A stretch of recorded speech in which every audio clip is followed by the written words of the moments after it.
Plazera handiz aurkezten dugu Nekane Jurado eta bere gaia Mujeres Libres. Bueno, hasiko naiz apurtxo bat prestatuta daukadana irakurtzen eta espero dut inoren nekatzea. Bueno, Nekane, aunque de origen catalán, del Pont de Suert de Lleida, está vinculada al País Vasco y a Vitoria en concreto por trabajo, residencia y vida. Licenciada en Ciencias Económicas, Empresariales y Financieras y en Psicología Clínica, nos viene a presentar esta conferencia que cierra el ciclo Izan Zirela Kogara y que trae como tema a unas mujeres, activistas también, como lo fueron las hermanas Uriz, a las que hemos dedicado la exposición, que permanecerá hasta mañana. Si no la habéis visto, tenéis ocasión de verla todavía. En este caso, estas mujeres de variada adscripción, aunque originalmente anarquistas, llevaron a cabo el movimiento denominado Mujeres Libres más importante del siglo XX en la península. Bueno, pero este es el tema de Nekane, que también inspiró su libro, que está ahí, bueno, no necesito publicidad, estará ahí a la venta. Lucharon contra la hidra del patriarcado, Mujeres Libres. Tema este del patriarcado, digo, que ha sido el caballo de batalla de la lucha feminista en estos últimos tiempos y que seguirá siendo, claro. De Nekane no creo que hace falta glosar su biografía, pero sí decir que es una voz muy interesante y muy documentada en temas sociales, políticos, económicos y de género. Aparte de sus libros, que por decir algunos, Política Social y Vivienda en Euskal Herria, El Estado Español y la Unión Europea, La Europa de quién, Conversaciones en una Euskal Herria en crisis, Independencia de reivindicación histórica, necesidad económica. Publica la revista Mentes Inquietas, que ahora en esta época se ve en internet, y colabora con otros intelectuales, escritores y escritoras, como en la obra En defensa de la humanidad, y sin olvidar también el libro de ficción Aún en las tinieblas le sonrío a la vida, que es autobiográfico, ¿no? ¿O no? No, pensaba yo, como era en primera persona, ahí he metido la pata. Bueno, es otro registro. Quiere decir que tocas muchos palos, Nekane. Vamos a darle la palabra recordando que hay que apagar los móviles y que después de la intervención se abrirá un torno de preguntas y comentarios por parte de las personas oyentes. Y recordando que, bueno, esto ya nos lo dice luego Mari. Bueno, pues besterik gabe, aurrera Nekane.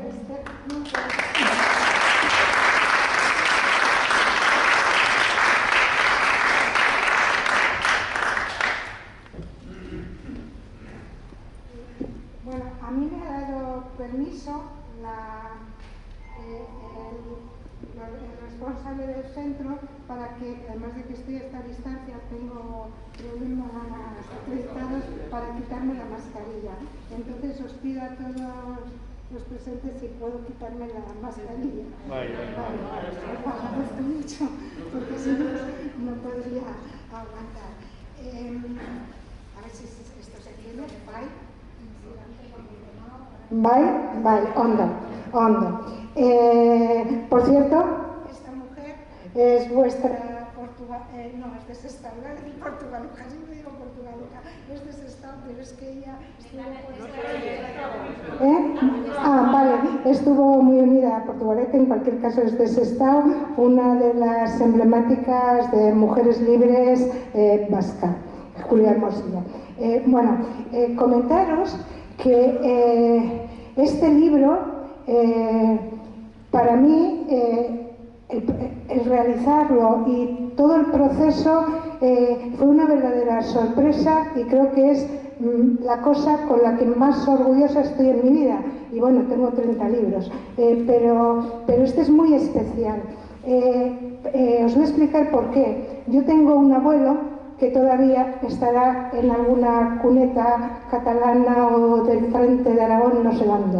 Entonces, en un momento dado, gente de memoria histórica, pues hablando de la importancia de recuperar los huesos, yo estaba muy enfadada por cómo se están recuperando huesos y haciendo homenajes pues civiles, algunos casi de iglesia, porque la familia ahora quiere iglesia, cuando dice, pero si es que estaban luchando contra todo eso. Entonces yo me planteé que para mí lo más importante no era recuperar los huesos de mi abuelo, sino recuperar la ideología de mi abuelo y de todos los que llenaron las cunetas. Qué pensamientos tan peligrosos tenían que hubo que hundir, machacar, masacrar a toda aquella generación. Entonces, para mí ese era el reto. Entonces planteé que en aquella discusión de café, porque algunos decían pues todo el tema religioso y tal, y dije que no, que eso era lo que había usado Franco para hablar de aquella cruzada, ¿no?, contra los religiosos, tal, que realmente había sido una guerra de clases materializada en campo de batalla real, porque se estaba soñando con aquella revolución social. Entonces yo empecé como economista a buscar en todos los registros económicos de la República. Quería demostrar que la República realmente había avanzado mucho en dar la vuelta a la tortilla, en un nuevo modelo económico, que nunca se nos habla de todo aquello, y estaba en ello, y de repente me empecé a encontrar con la gran epopeya de mujeres libres. Y claro, yo, que me llamaba feminista, que he escrito un montón con economía feminista, estaba en ese grupo desde los 90, estudiando economía feminista, que no conociese a aquellas mujeres con lo que habían hecho, porque estaba viendo no todo un discurso que está escrito, sino una praxis, una realidad, porque discurso podemos tener muchos, luego hay que llevarlo a la práctica.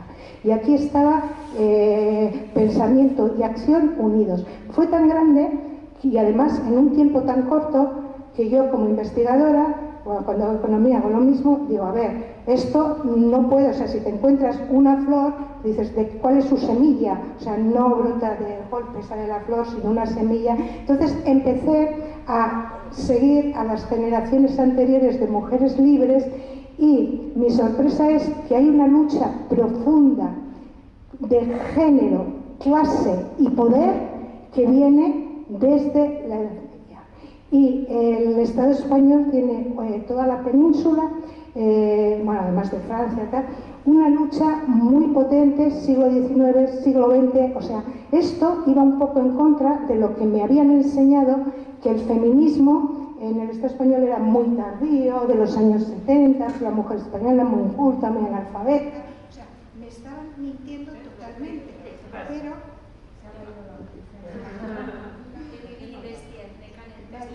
Bueno, orain bai, es que voy a ponerme de pie a seguir esto. Pero bueno, lo que os quería comentar era eso, que profundizando, lo que he aprendido y os puedo transmitir es que siempre ha habido dos corrientes muy diferenciadas de feminismo. Lo que ha sido todo el feminismo anglosajón, también conocido como feminismo burgués, de buscar pues el voto y no sé qué, pero sin analizar para nada las condiciones sociales, la guerra de clases ni de poder, es dejar todo igual, y el feminismo obrero. Y ese feminismo obrero, que yo lo estoy definiendo mal, porque ellas no se definían feministas, pero eran mucho más.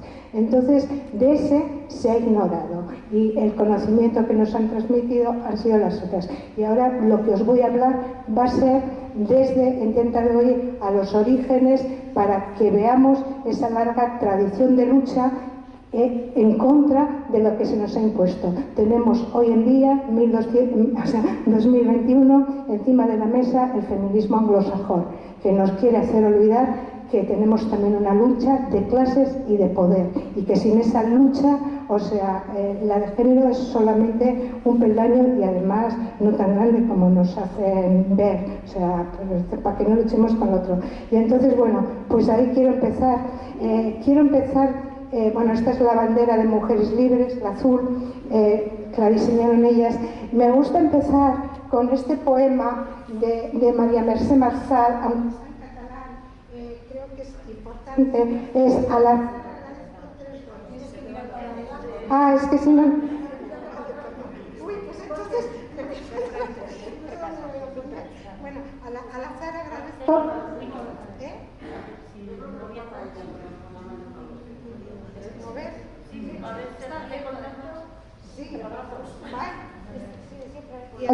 Así, vale.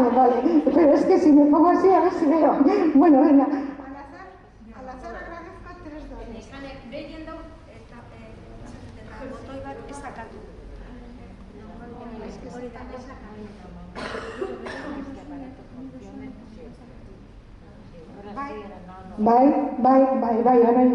Vale, pues... Bueno, ¿me oís? No, atrás no. A ver, al azar agradezco 3 dones: haber nacido mujer de clase baja y de nación oprimida, y el trémulo destino de ser 3 veces rebelde. Ella nos lo deja muy clara: soy 3 veces rebelde porque lucho como mujer, lucho como clase, lucho como pueblo oprimido contra el poder. Entonces, un poco, bueno, esta fue una mujer libre, y bueno, hija de una mujer. Su madre fue del grupo Mujeres Libres.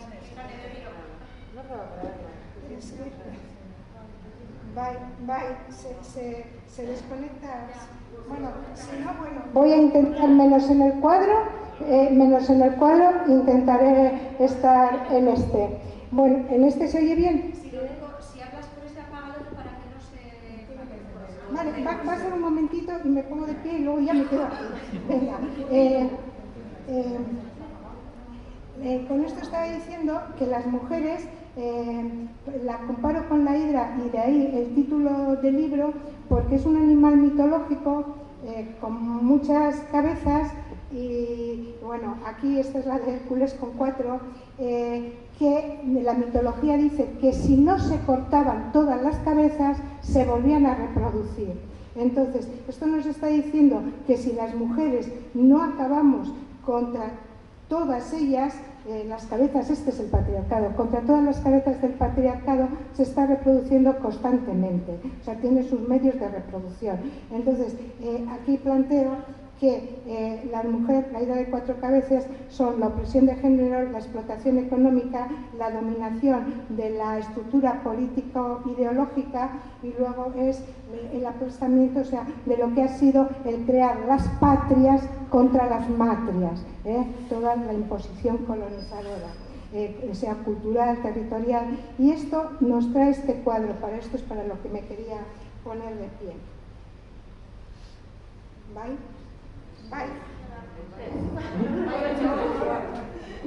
Bueno, sí, ahora sí, voy a aprovechar. No hay forma, ¿no? Bueno, digo que sí, pero me voy a hacer cuadro. Este es el cuadro que explica toda la teoría general del funcionamiento de la reproducción social.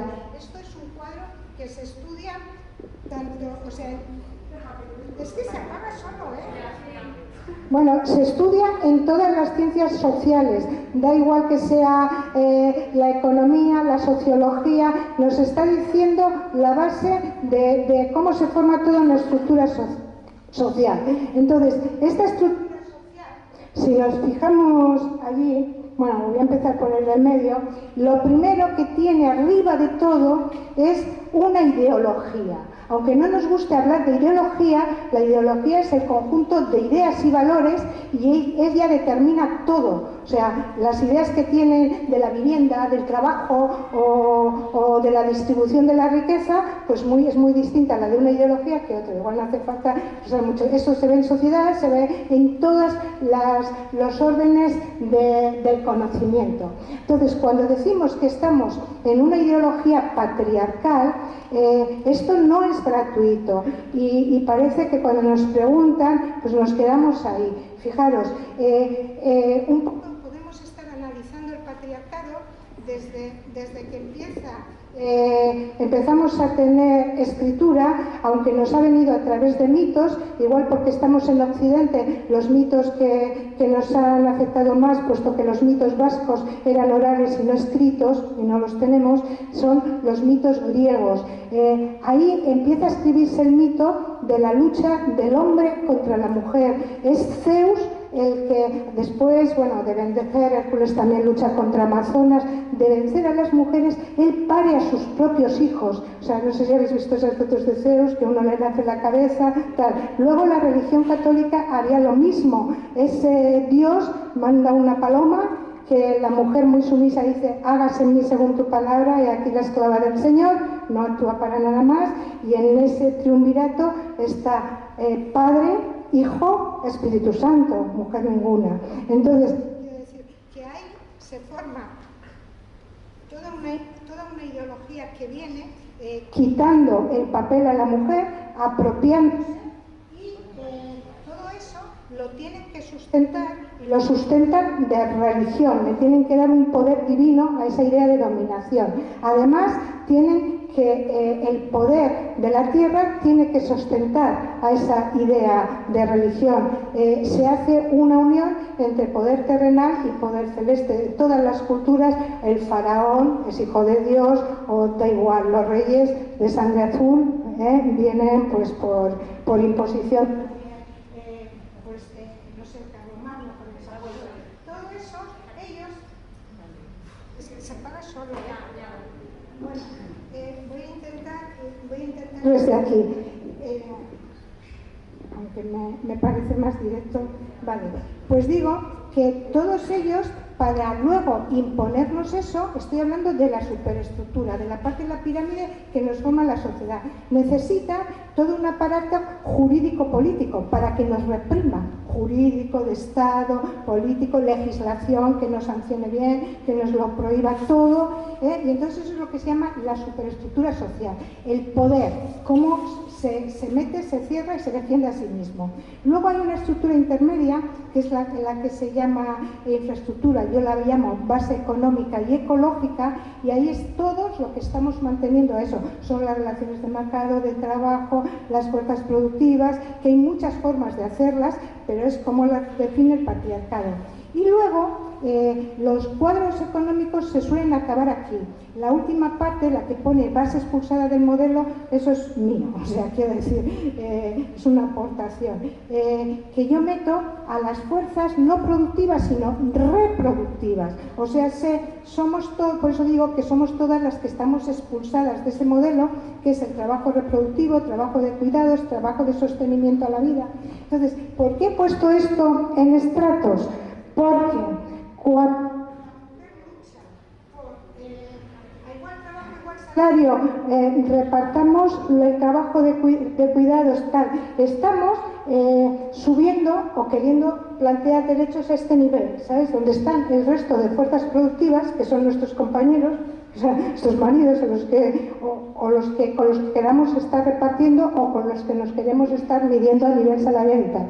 Entonces, el tema que solamente, no es que nos corresponda, pero el que salimos beneficiadas, el género femenino, es esta lucha. Por eso, esta es la lucha de género, cuando estamos luchando contra este sistema.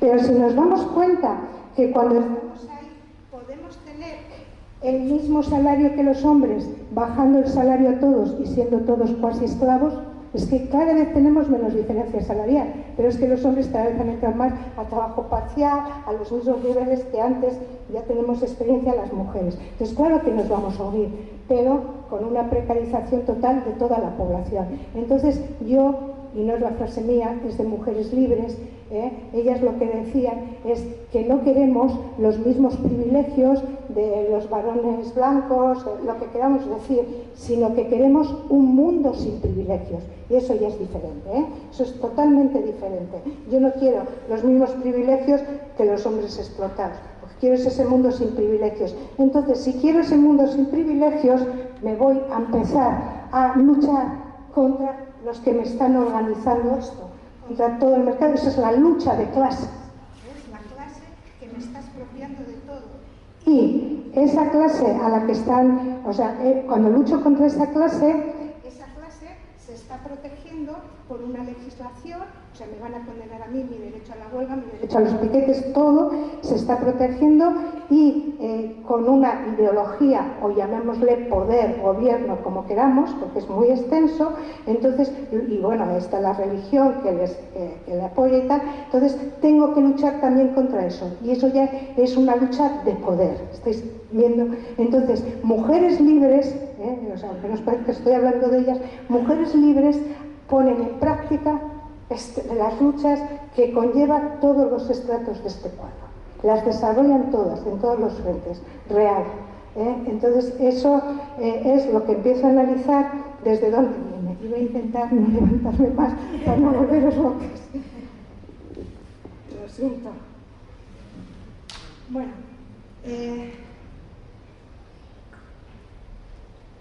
lo primero que se ve, y aquí supongo que la mayoría conoceréis, si no os recomiendo el libro de Silvia Federici, Calibán y la bruja, no, Calibán, perdón, Calibán y la bruja.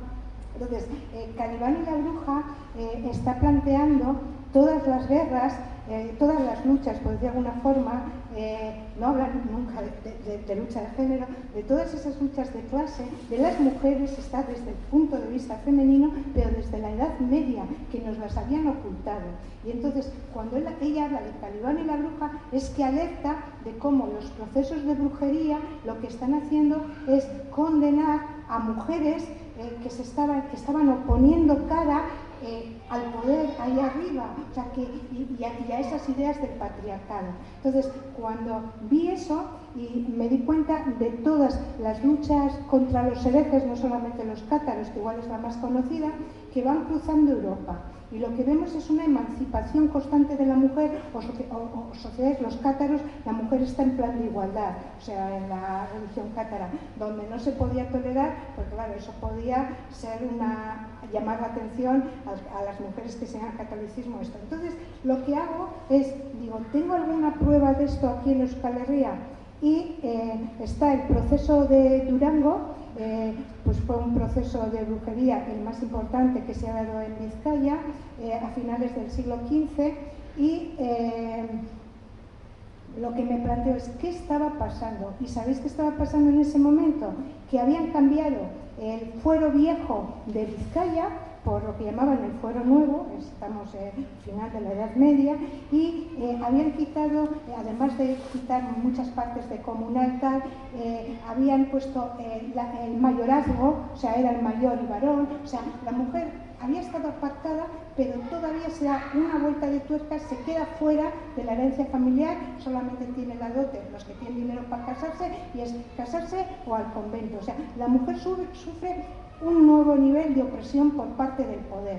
Entonces, mientras se está dando eso y ese descontento de las mujeres, pues viene un fraitechelo, que le llaman así, no sé, bueno, vino de Italia, y está hablando de otra forma de relacionarse, de religión, y las mujeres ven que esa filosofía va con ellas, eso está en igualdad, y empiezan a ocupar el comunal, o sea, están haciendo ocupaciones, están viviendo en comunidad, no por monjas o tal, que luego eso es lo que hacían las de la Iglesia Católica, cómo se empiezan a formar los conventos. No, estos eran uniones libres, se hacían artesanas, tal. Y claro, esto estaba rompiendo el dominio del varón, ya no se querían casar, ya, entonces todas ellas eran brujas. Entonces, claro, luego la literatura nos dice, no, eran las herboleras, las curanderas, las parteras, no, eso también viene de parte de la literatura. Por cierto, que las mujeres eran las que hacían esos roles, pero las que condenaron a brujería, o sea, es mucho más amplio. Vemos todos los procesos en Europa y eran sectores enteros de hilanderas, de no sé qué, en cada parte, según qué grupo de mujeres hicieran frente al poder, pues esas eran las que conformaban la energía de ese pueblo y en ese momento. Entonces, bueno, pues nos vemos que de distintas formas la lucha de las mujeres ha sido una constante. Por cierto, que bueno, viene más desayuno en los libros que me voy a quedar sin tiempo, pero os quería decir que tenemos grandes escritoras del feminismo desde el siglo XIV, ¿vale? O sea, impresionante. Bueno, Olimpia de Gouges, en la Revolución Francesa, no es hasta la Revolución Francesa donde se ve ya una lucha abierta de la mujer por conseguir todos sus derechos dentro de lo que significa la Revolución Francesa. Y ahí la grande es esta mujer. Su sobrenombre por el que se le conocía era Olimpia. Entonces, Olimpia, en 1790, Francia publicó la Declaración de Derechos del Hombre y el Ciudadano, o sea, es la declaración que hemos cogido. Un año después, la que conocemos, un año después, ella publica la Declaración de los Derechos de la Mujer y de la Ciudadana. y bueno, se plantea todo ya desde el divorcio, pero mucho más. Fue la mayor defensora de la abolición de la esclavitud en Francia, cuando Francia era el primer país esclavista de Europa en este momento, o sea, que fue muy atrevida. Bueno, pues un año después de ella, la inglesa publica la reivindicación de los derechos de las mujeres. Por cierto, la inglesa conocía el trabajo de Olimpia porque había coincidido en unas jornadas, eso está documentado con ella, y la inglesa ya no lo plantea a nivel revolucionario que tiene la declaración. La declaración de Olimpia la podéis ver por internet en cualquier sitio. Bueno, ya no tiene ese carácter revolucionario, es más de emancipación de la mujer, pero a la inglesa, pues con más educación, que le den el voto, qué tal, ¿sabéis? Desde ser una lucha intensa pues a ese aburguesamiento o como queramos llamarlo. Por cierto, este dibujo que veis ahí es un periódico de época y que hacían a dibujo, y es Olimpia la que está en el estrado, ya veis las mujeres, y lo que estaba diciendo es, lo que pone aquí debajo es: si la mujer tiene el derecho a morir en el cadalso, también tiene que tenerlo igualmente para poder subir a la tribuna. Llegó a estar en la Cámara, llegó a ser lo que llamaríamos parlamentaria, pero en el 93 le cortaron la cabeza. O sea, ya había llegado muy lejos. Realmente la lucha de las mujeres la han pagado muy caro, pero esta ya dejó abierto, o sea, esta abre todo lo que puede ser la lucha ya de carácter revolucionario de las mujeres.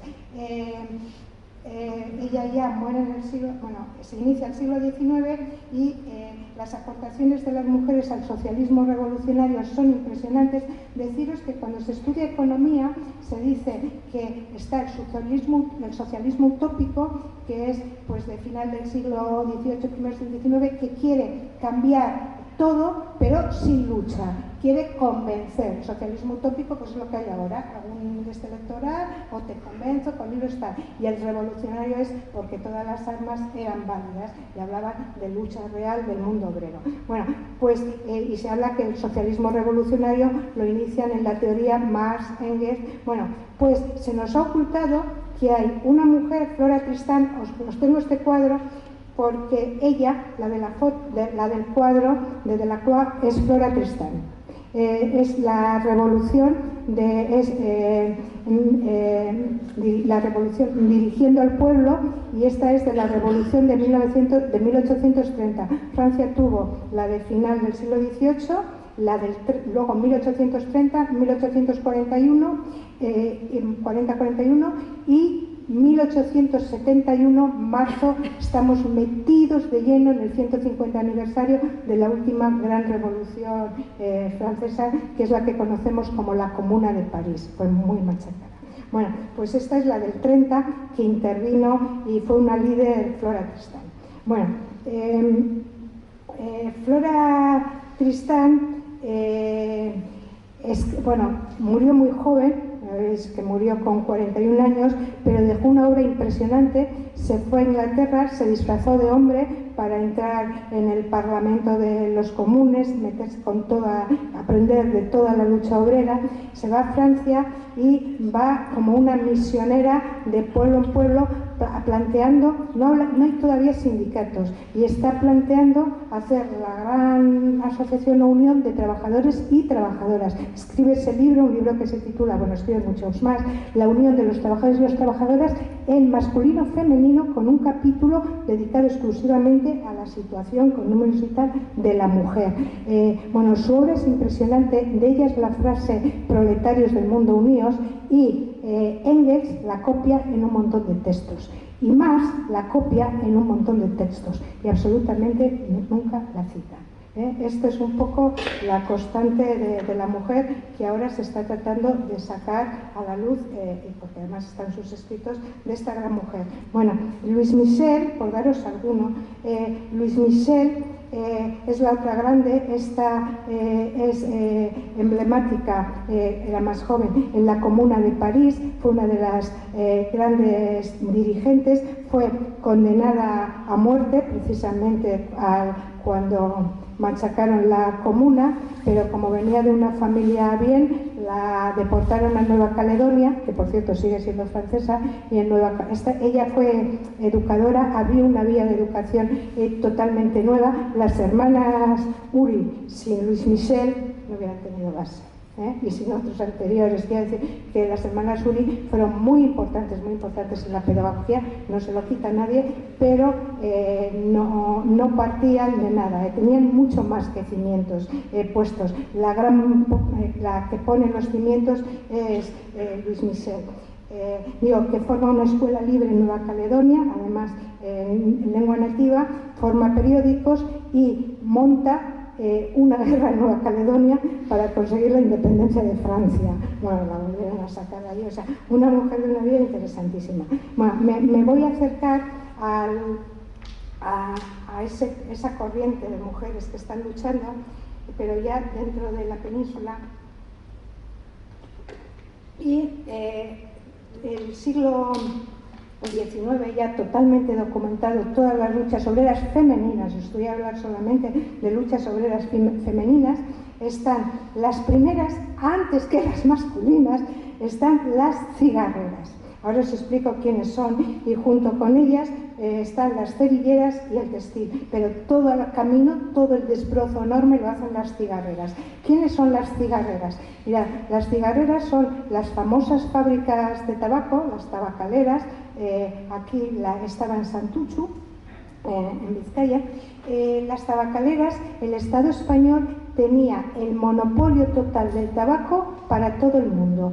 Tenía sus colonias, porque eran las colonias productoras de tabaco, las de Latinoamérica eran españolas, y tenían como esa patente del reinado de España. Entonces venían grandes cantidades de barcos con la hoja tal y lo procesaban en lo que eran las tabacaleras. Bueno, la mayor fábrica de tabacos o cigarros era la de Sevilla, y a final del siglo XIX, iba a decir el pasado, tenía más, porque hay documentos, de 6.000 trabajadoras. Es para que veamos la dimensión.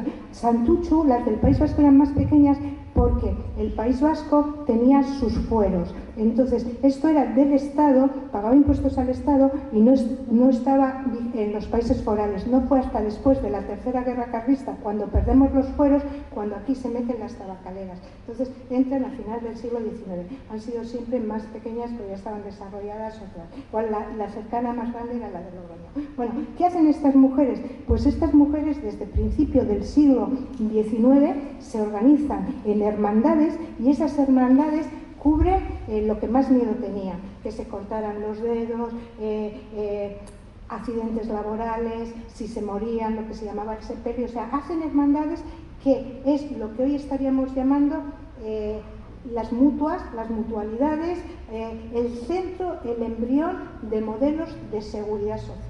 Se cubren la maternidad, se cubren todo, pero va más allá. Este es un cuadro de 1909 y es la fábrica de Sevilla. Veis a las mujeres dando el pecho, pero es que tenían una forma de autoorganizarse, y si no les dejaban en la fábrica montaban huelgas salvajes y las dejaban, o sea, todas hacían así. Tenían guarderías, las habían conseguido. Unas se iban turnando cuidando a los niños de todas, haciendo comida colectiva, tenían comedores colectivos, y todas cobraban, se repartían el jornal. O sea, los trabajos como de cuidados que iban haciendo paralelamente a su trabajo de fábrica, lo iban compartiendo y compartían el salario. Y siempre tenían una lectora, leían política, estaban muy politizadas, pues estas estarían leyendo a la Olimpia de Bush con sus derechos, estarían ya leyendo a Flora Tristán y a quien viniese. Y era donde tenían el nivel más bajo de alfabetismo de cualquier lugar. Se dice que sobre el 90% estaban alfabetizadas, porque se enseñaban luego a leer unas a otras.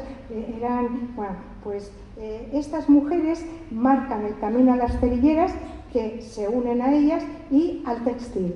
El textil también acumula mucha mano de obra, sectores que van cogiendo todo el levante español, pero mucho más, porque está el calzado, pues van aprendiendo y van haciendo toda esta organización de socorro mutuo, con huelgas salvajes. el trust, ahora no me sale la palabra, bueno, es una palabra inglesa.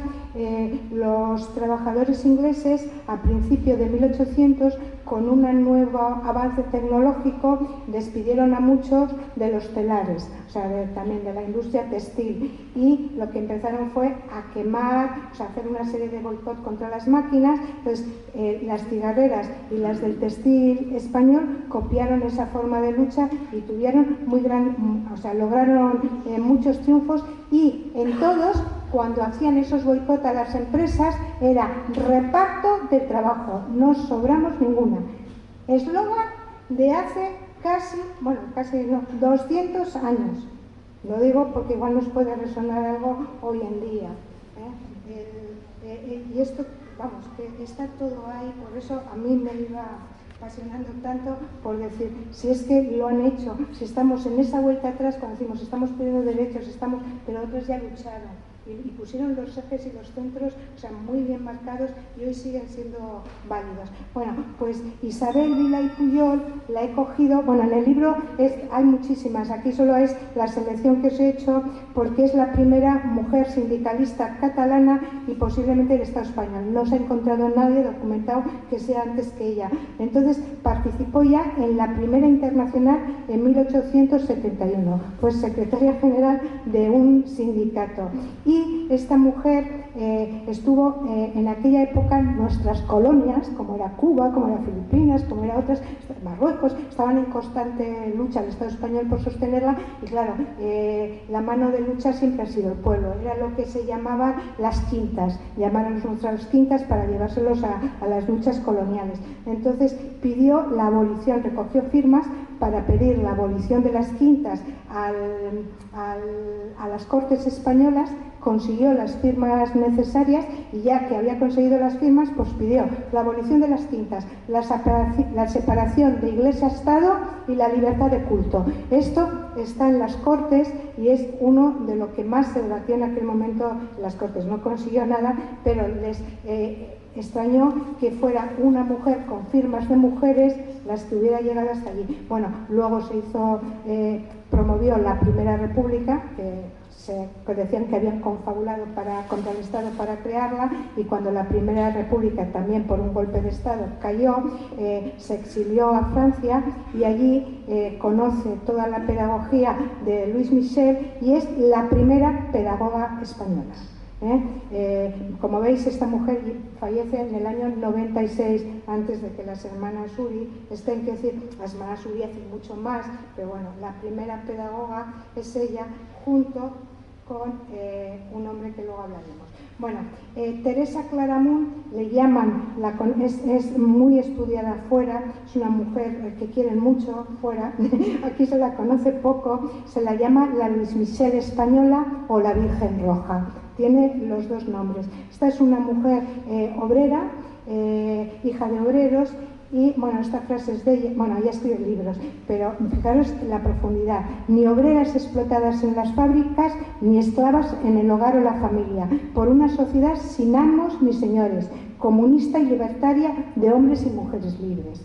O sea, es un poco... entonces, esta mujer lo que la marca es que en el año 81-82 de 1800 hay en toda una comarca de Barcelona, que es la Noia, durante 8 meses 4.000 mujeres del textil en huelga. Está muy documentada porque entró el ejército, encarcelaron, fue de una destrucción masiva, y consiguió la solidaridad de toda Cataluña, que se les llevaron los niños para cuidarlos, o sea, se hacían conciertos para mantenerlas. El tema es que toda su huelga vino por lo mismo, por otra reforma del telar que despedía mujeres, y empezaron con que todas tenían que entrar, no a los despidos, empezaron a encarcelar cuando empezaron a hacer los sabotajes, y de allí ya se armó entera. Bueno, pues ganaron la huelga al final, y esta huelga dio mucho impulso y mucha fuerza al movimiento obrero femenino, Y en el año 83,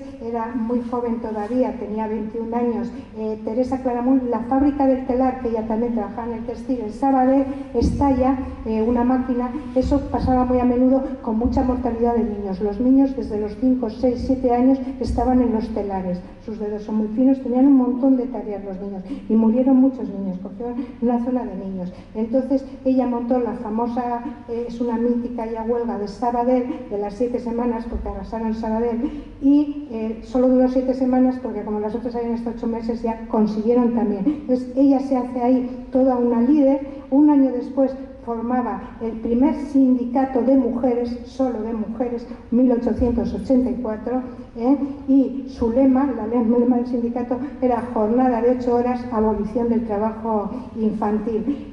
Unos años después creó la primera organización feminista española, era obrera, en 1889, y pues estaba haciendo tantas cosas por primera vez que fue la primera mujer condenada a muerte por un consejo de guerra.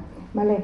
No la condenaron porque ya hubo mucha contestación a nivel incluso internacional, pues había hecho una líder, y esta mujer se pasó más de la mitad de su vida en las cárceles, salía y entraba, pero fue una gran comunicadora, fue un elemento clave en la revolución del 34 y realmente ha sido un elemento clave para el movimiento obrero español, tanto femenino como masculino, pero todos sus libros han sido para las mujeres. Fijaros, aquí os digo, no sé si se ve ahí sí, lo tengo un poco bajado. La mujer, consideraciones generales sobre su estado ante las prerrogativas del hombre, pero escribió también mucho del mundo laboral. Bueno, pues con esto nos acercamos al siglo XX y hay dos elementos donde mujeres libres rompieron todo lo imaginable, que es con el tema de la lucha sexual. Es que fue mucho más que sexual, que decir, sexual se nos queda muy pequeña, pero bueno, con la revolución sexual y con todo el tema de la educación, de más cosas. Pero bueno, en esa vanguardia sexual lo he sacado porque también ellas tampoco fueron las pioneras, son las que lo llevan a su más alto estado, pero los pioneros es el movimiento anarquista. No solo español, sino a nivel internacional. ¿Cómo se monta esto? Se montó muy grande. Empiezan los ingleses de la era victoriana a decir toda la teoría de Malthus, que nos estamos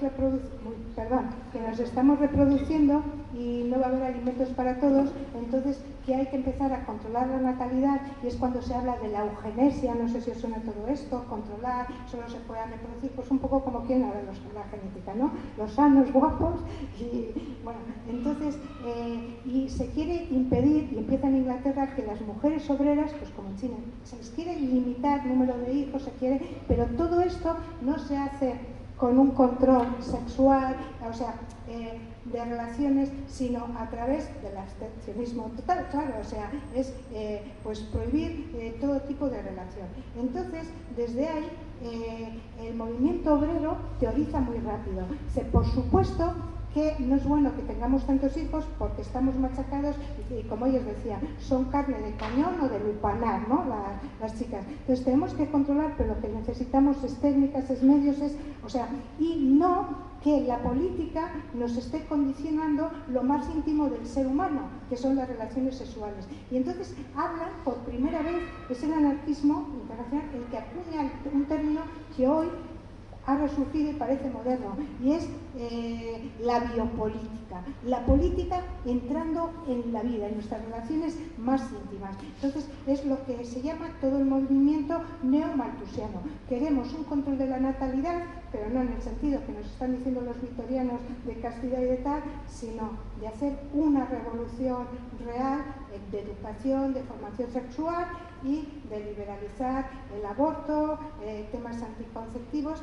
Y es en París, en 1900, se hace el primer Congreso Mundial Clandestino. Por cierto, tenéis un vecino muy cercano de las carreras, Isaac Puente, que creo que vais a hablar de él, un médico, es pionero en todo el tema se suma. En Maeztu ejerció en Álava, y en Maeztu, que es donde él vivía, estaba el primer consultorio sexológico por correo del Estado español. Lo llevaba él y escribía el grupo de mujeres libres que había creado en el pueblo que estaban, y estaban formando.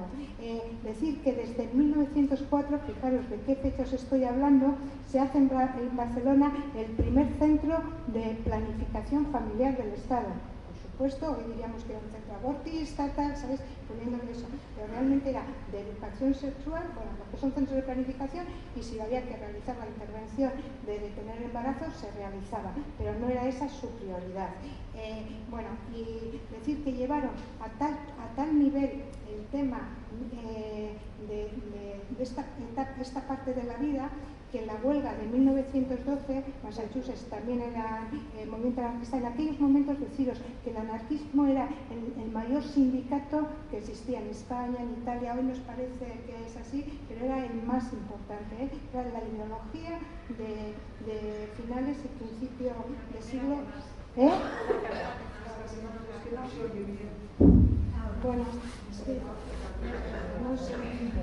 Os decía que estas mujeres, de la mano de una gran anarquista americana que fue Emma Goldman, todo esto viene, todas las mujeres vienen en el libro, pues digo que de la mano de esta mujer, esta huelga de Massachusetts marcó todo un nivel en Estados Unidos, porque pedían, todas las trabajadoras de un centro muy muy grande, imaginaros si hoy estamos hablando del bullying y del acoso sexual en el trabajo, lo que era en estos momentos. Entonces lo que ellas están planteando en esa huelga es una mejora de condiciones de vida, tanto laborales como sexuales de las mujeres.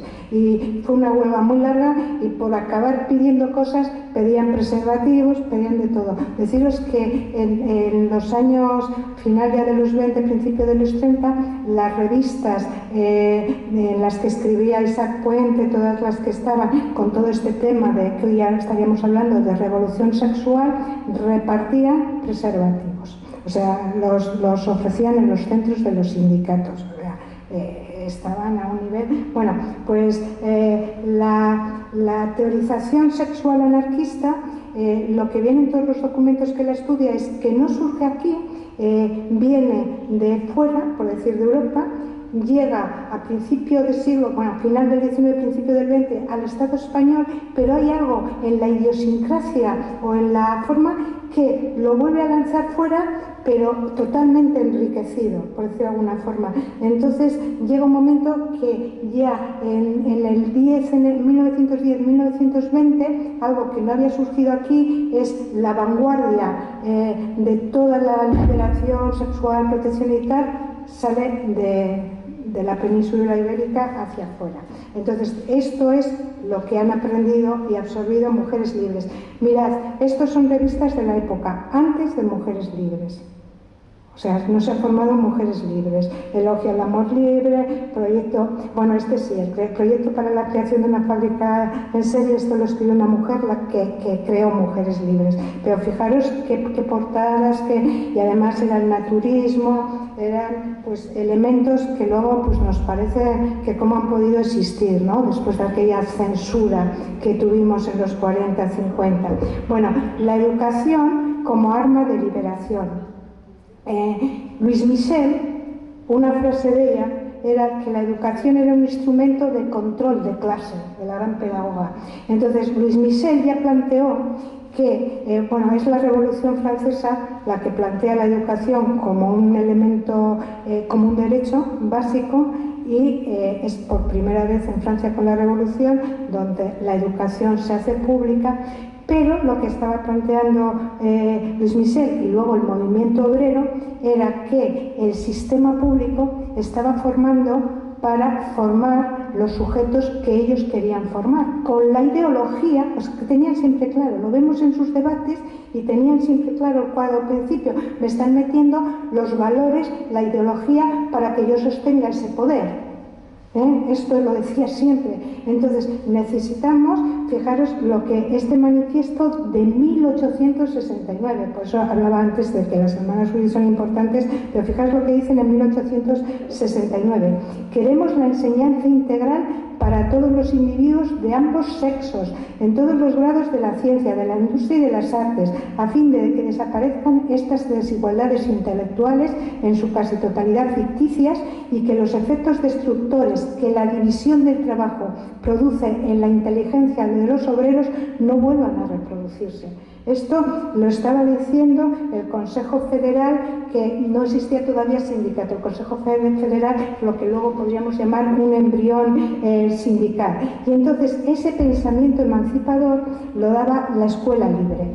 Tenían que hacer escuelas, Luis Michel también las hizo fuera del gobierno francés, tenían que hacer escuelas no controladas por el Estado. Esto igual en otro sitio, pero aquí podemos pensar en las Ikastolas, en los años 60. Tú quieres transmitir un nivel de formación, sea que puede ser más por la lengua o por ideología, y entonces es plantear cómo te haces con esa educación y qué quieres impartir. Entonces, como señalo, las grandes líneas las había montado Luis Michel y todo lo que movía alrededor, y en el Estado español las marca Ferrer y Guardia. Ferrer y Guardia, ya veis aquí los años, 1859, muere en 1909, estamos hablando de una generación anterior a las hermanas Uri. Entonces, él también con Isabel, con la que os he dicho que fue la primera mujer pedagoga, conspiró por la Primera República, también se exilió en Francia y allí vivió ese tema de la educación que luego trae. Entonces, cuando hubo a principios de 1900 una amnistía para todos los que se habían ido con la Primera República, represaliados cuando cayó la Primera República. Entonces, cuando vuelve, viene ya con la idea de crear esa escuela libre. Y lo hace bien. Entonces la masonería, he visto en la exposición de las hermanas Uriz, que también en un momento se cita la masonería se mojó mucho por la escuela libre. ¿Por qué? Porque la masonería, una rama, siempre ha sido más liberal y también se le quedaba muy estrecha la enseñanza del Estado, sobre todo religiosa. La masonería siempre con el tema religioso, religión y masonería han estado, religión católica y masonería han estado muy reñidos. Entonces él consiguió masones que habían estado en la Primera República y consigue la financiación. Y lo que hacen es un principio, los masones son estas clases, y él lo que hace es una coeducación de sexos y de clases. Cuando hablo clases no hablo aulas, hablo clases sociales. Entonces lo que hace es imponer todos los sexos tienen igual entrada, van a estar mezclados en clases, sus clases son mixtas. ¿Y quién va a pagar esto? Pues va a pagar quien más tiene. Entonces los capitalistas van a pagar mucho y los hijos de los obreros pues no van a pagar nada. O sea, lo mezcla todo. Y la masonería, como no tenía escuela, no tenía proyecto y confían totalmente en él y en lo que se está desarrollando en Francia, lo aprueban. Y esta es la base de lo que se llamó toda la escuela racionalista de Ferrer y Guardia. Bueno, por supuesto, todo era lacismo, antiterrorismo, educación integral. En 1909 le hacen un consejo de guerra y lo fusilan. Educar realmente contra el poder es lo más revolucionario que podemos hacer a ese poder.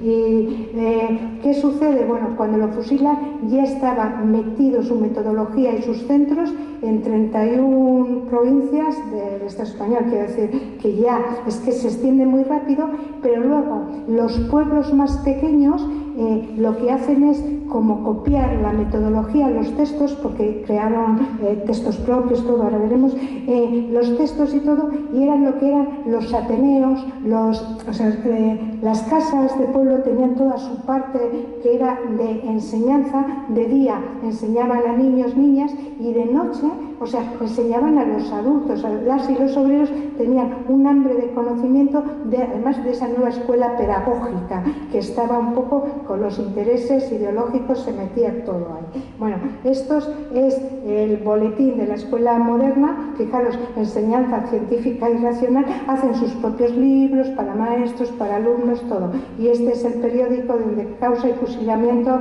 o sea, el periódico catalán lo fusilan en Barcelona, pues de que lo fusilan. Bueno, estas son fotos de ateneos, de centros de la época, pues se veía que eran mucho más que las escuelas. O sea, era llevar la enseñanza a todas partes. Bueno, aquí están, creo que ya las tenéis ahí, entonces con su pedagogía suponen también pues ese desafío radical a la enseñanza y moral de tradiciones anteriores, pero se basan en que ya está metido todo esto. O sea, como veis, estas vienen después. Y lo que ellas desarrollan no es tanto la de Ferrer y Guardia y lo que estaba, sino la de Montessori. Entonces empiezan cada vez más la enseñanza de este tipo, se va desarrollando en Europa, y Montessori es una línea que venía también anarquista, que venía de Italia, aunque ellas eran comunistas. La línea pedagógica, como las tenéis ahí, pues creo que no, y me va a faltar tiempo, ¿vale? Y creo que de lo más importante que tienen y lo que ha pasado a nivel internacional es porque desde Elisa un poco está relacionada con la creación, está relacionada, trabajó muchísimo, por cierto que el empuje de Picasso fue muy importante para que lo lograran, es la que consiguen el Día Internacional del Niño. Bueno, con estos hechos que he ido muy corriendo, lo que os quiero decir es que cuando entra la Segunda República, por cierto, esta votación es la primera que hubo en el Estado español, es una foto de Eibar, la primera vez que se votó en el Estado español se votó en el País Vasco, porque cuando se elabora, o sea, la República es del 31, se elabora la nueva Constitución, se da el derecho al voto a las mujeres, pero claro, las mujeres no podían votar hasta que hubiese otras elecciones, y en el País Vasco, justo nada más aprobarse, hubo una votación por el Estatuto de Estella, que no salió. Entonces, la primera vez que se vota, casualmente, esta es una foto de Eibar. Bueno, pues digo que hay elementos que cuando aparece la Primera República, fijaros, una mujer está en la redacción de la Constitución. En la Constitución del 78 no estuvo ninguna mujer. O sea, cuando nos están diciendo que la mujer era tan inculta cuando se hizo la República, y teníamos una como madre de la Constitución, y en el 78 ninguna. Bueno, pues la Constitución española se basó en la mexicana, que había ganado una revolución, luego se la cargaron, y era en aquel momento la más avanzada del mundo, porque anteriormente había sido la francesa, pero la mexicana ya con derechos a la mujer y todo, o sea, se puso en cabeza. Y entonces la Constitución española copia a la mexicana, también la mejora, y en Europa en ese momento era la mejor Constitución europea. Esto dicho en todas partes. Artículo 25 dice: no podrán ser fundamento de privilegio jurídico el nacimiento, el sexo. Varias cosas que nos está hablando de igualdad de género. La Constitución actual no nos dice el sexo, lo olvida.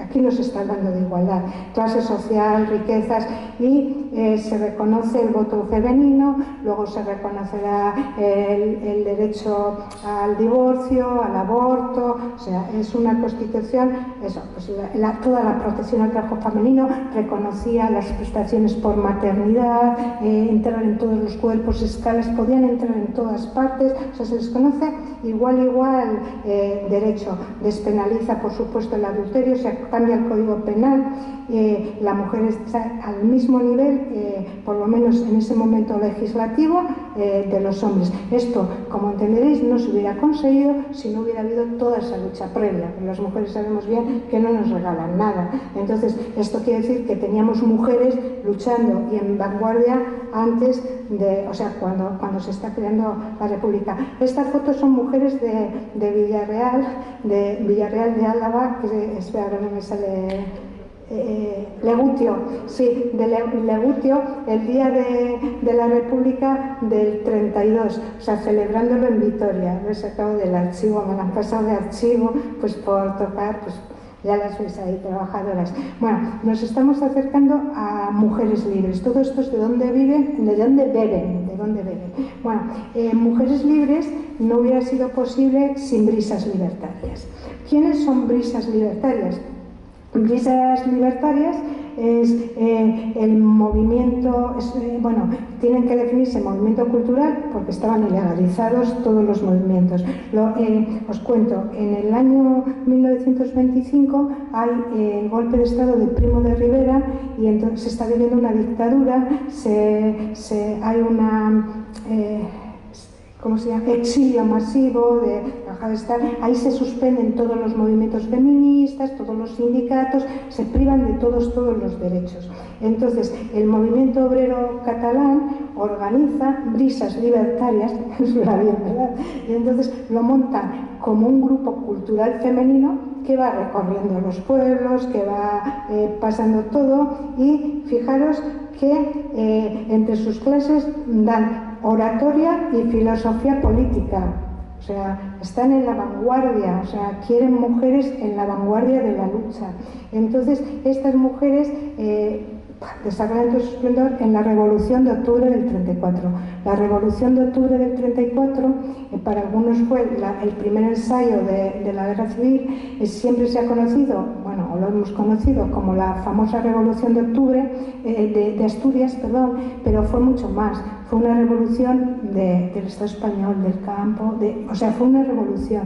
Lo que estaba pasando, en el libro lo desarrolla bien, es que en esos momentos estaba gobernando la CEDA, la derecha. En febrero del 34, en Austria, hubo una pequeña guerra civil, se habló de la primavera austriaca, y machacaron al socialismo, a todos los movimientos. O sea, el fascismo austriaco del 34, que estábamos metiendo ya en pleno fascismo, machacó. Entonces toda la prensa europea estaba diciendo que lo primero, el siguiente en caer iba a ser todo el socialismo, anarquismo español, y estaba gobernando Gil Robles, que estaba en la Liga Fascista Europea, era amigo de Mussolini y toda esta gente. Pero claro, cuando hablamos de república, y hay gente que dice, la república asesinó. Digo, asesinó la derecha en la república, porque la república, en Francia puede estar Sarkozy o puede estar uno o Mitterrand. O sea, dentro de una república hay votaciones y puede ganar la derecha o la izquierda, el presidente de gobierno, ¿me explico? Entonces estábamos con la derecha más dura, y en todo el año 34 se está preparando el mundo obrero. Se compran cargamentos, por lo menos hay constancia de varios barcos, uno creo además que atracó en Bilbao con armas de Inglaterra. Se estaba armando el mundo obrero para que no les cogiera. De hecho, esa es la primera base para luego también poderse defender.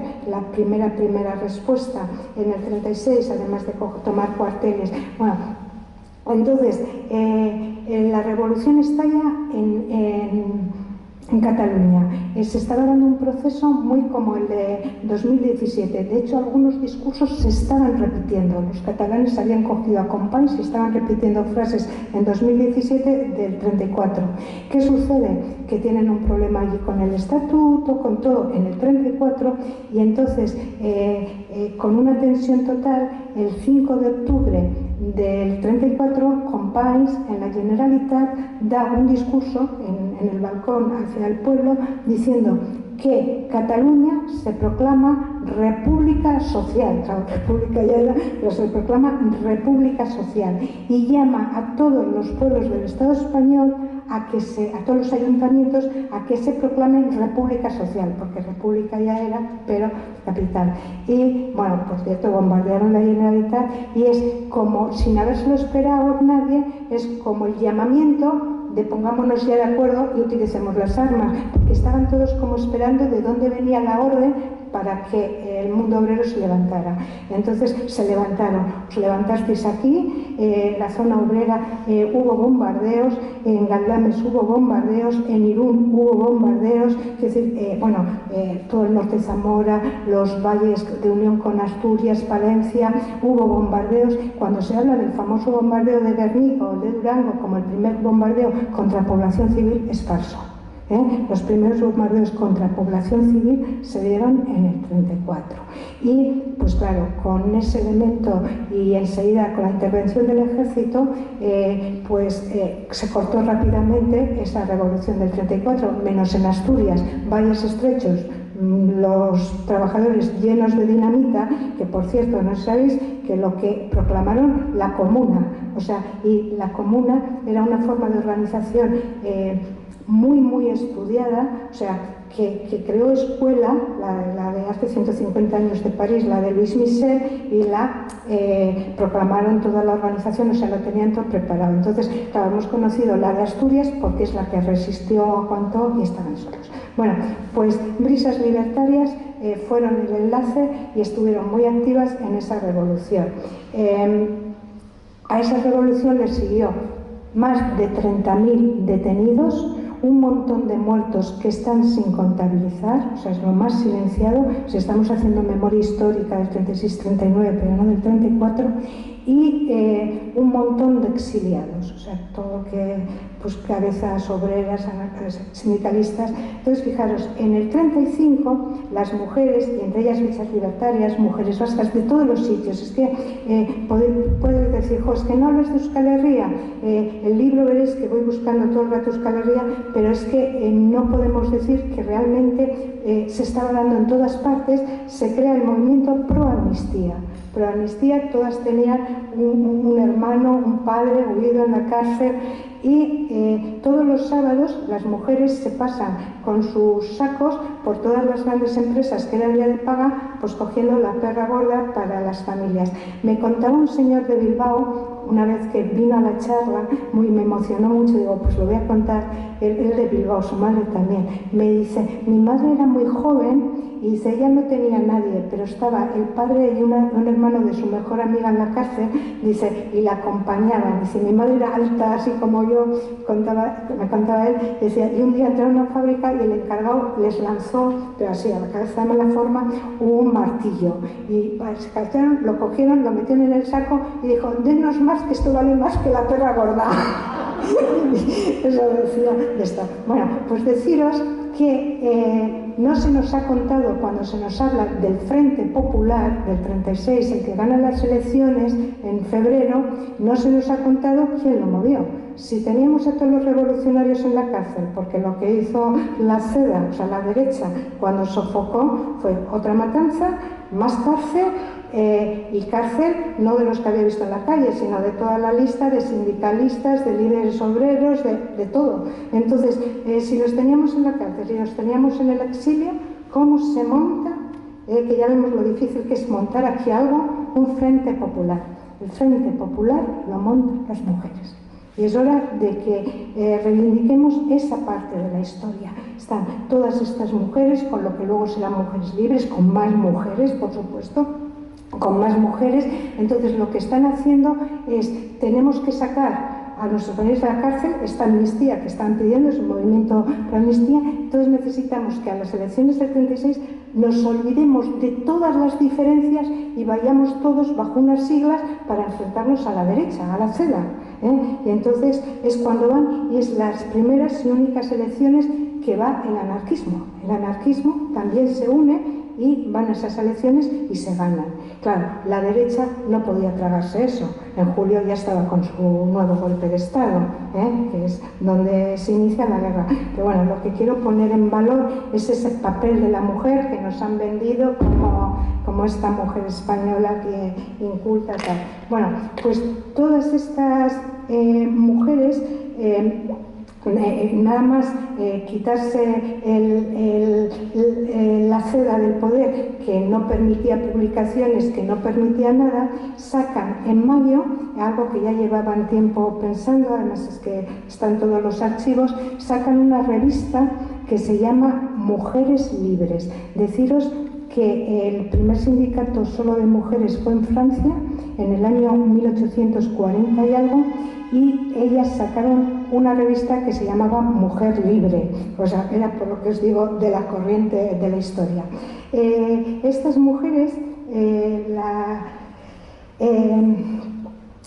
le plantean que tiene que ser una revista exclusivamente de mujeres, para todo el mundo si quieren, pero de mujeres. ¿Qué quiere decir esto? Que no permiten escribir hombres, pero lo explican muy bien, no es un tema de lucha de género, sino pues hay cartas de Machado, también quiso Lorca, hay la generación del 27, esa generación que estuvo tan comprometida por la República, quiso participar, porque además la revista, bueno, luego veremos a las tres pioneras, y la que se dice que fue la pionera de todo, en dar idea a todo eso, Lucía Sánchez Abril, ella era escritora y se codeaba, era de la generación del 27 que la ha negado totalmente su nombre, la literatura, la historia, todo. Entonces, claro, pues además estaba Lucía, y entonces ellos quieren escribir, y ella les escribe cartas diciendo, compañero, o sea, sería un honor, pero es que tú ya tienes tus sitios y lo que queremos es que las mujeres dejen oír su voz, no nos importa el estilo, o sea, no estamos aquí analizando si están bien o mal, sino que tiene que salir ya la mujer, tiene que salir cada una con sus... y están invitando a mujeres normales a desarrollarse. Bueno, pues que lo dijeron desde el primer número, que lo esencial era que querían crear una fuerza femenina que actuase como vanguardia de la revolución social. Querían luchar contra todos esos entramos que decíamos antes. Y decía en todo momento, para liberar a la mujer de la triple esclavitud, en el hogar, la fábrica y en el entramado ideológico del patriarcado. Y ellas hablaban de todo el entramado ideológico del poder constantemente. Y vincula el problema femenino al problema social, a la lucha de clases. O sea, estamos explotadas porque no tenemos salario suficiente, porque nos niegan el trabajo, porque nos niegan la formación, o sea, y después ya daremos más pasos. Y luego, esto también lo dicen en la primera, tienen grandes enfrentamientos con sus compañeros y dicen, no luchamos contra los hombres, no pretendemos sustituir el dominio masculino por el femenino. Es necesario trabajar y luchar juntos, pues si no, nunca tendremos la revolución social. Pero necesitamos nuestra propia organización para luchar por nosotras mismas. Entonces, aquí entra el gran cruje de que las organizadoras provienen del anarquismo porque es el mayoritario y es lo más avanzado en ese momento, teorización y tal, pero sus compañeros de sindicato, que cuando ellas están hablando de formar la revista y tal, pues van a financiar, van a no sé qué, cuando se dan cuenta que van en serio y en qué línea van, se corta. O sea, esto es para después, pues como está diciendo la Revolución Rusa. Primero ganaremos la revolución y luego ya vendrá el tema de la mujer. Y ellas dicen no. Entonces, lo que hacen es hacer un llamamiento masivo a mujeres sin ninguna, no sin ninguna ideología, que da igual donde vengan, permiten la doble militancia, entonces se empiezan a sumar mujeres de UGT, por eso estaba diciendo que siempre se ha dicho, pues por lo que se ha escrito antes, están unidas al anarquismo, sí, las fundadoras son anarquistas, se suman mayoritariamente anarquistas, pero se suman mujeres de todas partes porque entienden eso. Y la revista tiene un carácter súper vanguardista, hoy es objeto de cotización muy elevada en los museos europeos, aquí pues se desconoce, no solamente por el contenido, sino por el formato y las ilustraciones. Las ilustraciones son de Baltasar Lobo, es en lo único que interviene un hombre que es el compañero de una de las fundadoras, de Mercedes Comaposadas. Por cierto, hay mucha documentación. Bueno, este es uno de los grandes artistas que lo machacaron por ser de la República, que de él es el cuadro del Guernica, Baltasar Lobo. La familia de esto, que deben de haber esto, no lo ha desmentido. Entonces dicen que era muy amigo de Picasso simplemente que él decidió venir a colaborar con la República en todas misiones pedagógicas, en todo. Luego en el frente llevaba cultura en la mochila y hacían libritos para los frentes y tal, y era uno de los responsables de ese área. Entonces le mandó sus bocetos a Picasso para que los guardase en plena contienda y cambia algo tal, pero la idea original y el boceto no es de Picasso. Curiosamente algo habría, porque cuando ellos se exilian, quien los recibe en su casa es Picasso, y Mercedes Coma Posadas fue siempre la secretaria de Picasso, que obtuvo el sueldo de Picasso. Entonces, bueno, en cualquier caso, la relación entre ellos es estrecha. Bueno, la revista tenía unas secciones que eran vanguardistas, iban con todos los temas pedagógicos, médicos, vivienda, y lo que funcionaba era como una especie de documento que iba a todos los pueblos y tenían los elementos para que la gente los trabajase. Quiero decir, era de debate, formación, muy amplio. Y eso hizo que alrededor de la revista se fueran creando las agrupaciones Mujeres Libres. Eran mujeres que ya estaban trabajando, sindicatos de tal, mujeres obreras, y empiezan a hacer agrupaciones de mujeres libres. Tienen unos elementos claves, y es la redefinición del concepto mujer. Siempre hablan en todos los escritos, todo lo tienen muy escrito y muy debatido, desafían las concepciones patriarcales de la feminidad, hablan de una redefinición total de relaciones de género, que ya lo definen ellas así, autodeterminación y autonomía de las mujeres, y rompen, bueno, no es que rompan, es que ellas marcan que no les sirve ninguna de las organizaciones previas y se desvinculan, como os digo, de todos los sindicatos y partidos. Se enfrentan mucho con la AMA, de mujeres antifascistas, que era la de los comunistas, porque hacen un poco como el socorro rojo y dicen ellas, estamos como siempre, son los hombres los que nos dicen que vamos a las cárceles, que hacemos esto, y está muy bien, esa no es nuestra función, también la podemos hacer, pero oye, ellas están en una lucha global, por eso no les sirve ningún elemento, o sea, ningún movimiento feminista que existe en ese momento, y cuando se analiza se entiende por qué. Crearon un tema muy importante, es que lo tocaron todo, los liberatorios de prostitución, tocan todo el tema de la prostitución en aquel momento era altísima, pero era un elemento de sobrevivir, de mujeres que no tenían otra opción, hay que entenderlo, y entonces ellas, que lo entienden así, lo entienden como que es un elemento de ganarse la vida, crean unos liberatorios, y fijaros, estos son publicaciones de los liberatorios de prostitución. Este es un cartel que allá arriba, no sé si podéis leerlo, información en Pi Maragall número 14, y luego os dice, os ha nacido una vida que os capacitará para un trabajo digno y una existencia humana. Entonces, piden locales como casas que llevan las mujeres que quieran ir con sus hijos, entonces les dejan cualquiera de las fases. Si las mujeres quieren seguir trabajando en la calle, dejan los hijos, los cuidan, o sea, que no tengan que hacerlo por alimentar a los hijos. Les dan toda la formación, que ahora veremos qué tipo de formación daba, de profesional, lo que sería FP, pero de los niveles de tornero, de mecánico, o sea, ocuparon todos los puestos de hombres. Y entonces dan toda esa formación y las van acompañando. No es yo te recojo y tú tienes que hacer esto. No. Tú tienes un techo, ya no te apremia esto, te ayudamos a tener y tal, y vete pensando qué eliges.